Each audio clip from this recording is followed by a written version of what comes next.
Ke nake gani sahiba jini na farin ciki na, ba na fargaba in akan ki ne za na so kulawa. Zanin kai ki birni na rayuwa, zanin fara rayuwa sabuwa. Ke nake gani sahiba jini na farin ciki na, ba na fargaba in akan ki ne za na so kulawa. Zanin kai ki birni na rayuwa, zanin fara rayuwa sabuwa.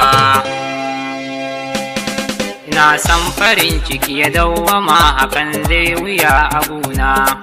Na tashi safiya kamshin turaren kike buguna.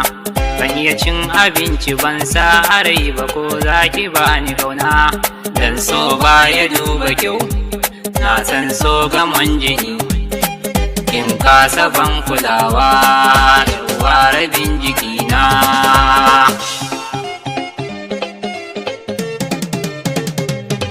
Ko ma ki so ni in ma kiki ni ban kara damuwar ki. Ki sama a ranki ni ne fushi da ni ba na kara binki.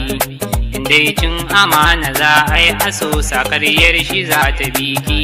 Na yi kukan bakin ciki har ya sani jinkishi. Kin kasa ban nishadi na tafi ne hakan nake kuka.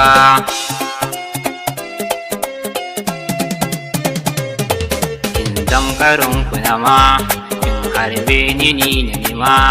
Ni na san ba amana, kin nunan hali na kita. Kin nunan halin mugunta, kin cutar da rai ya kuna. Zan samu aman da ita, soyayyar ki ne mafuta.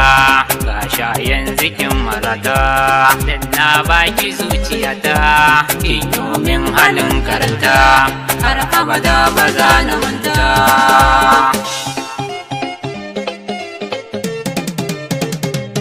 Mata tausayi na tana ganin akwai matsala a kaina. Mata hakan suke zane daina soyayya daina kuna. In zauna da lafiya zuciya fara babacin hiyana.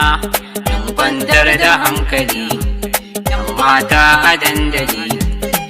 Komai daki-daki, in buɗe rayuwa sabuwa.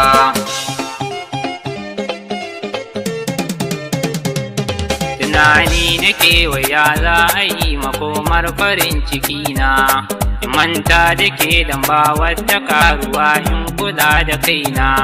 Kuma in mutu in koma ga mahalicci Ubangiji na. Shi zai bani kariya, Allah jikan mazan jiya. Zan yi yaban Muhammadur Rasulillahi dan Amina.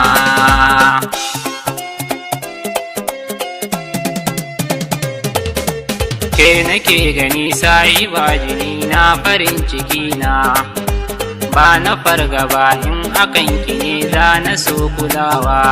Zanin kai ki birni na rayuwa, zanin fara rayuwa sabuwa. Ke nake gani sahiba jini na farin ciki na, ba na fargaba in akan ki ne za na so kulawa.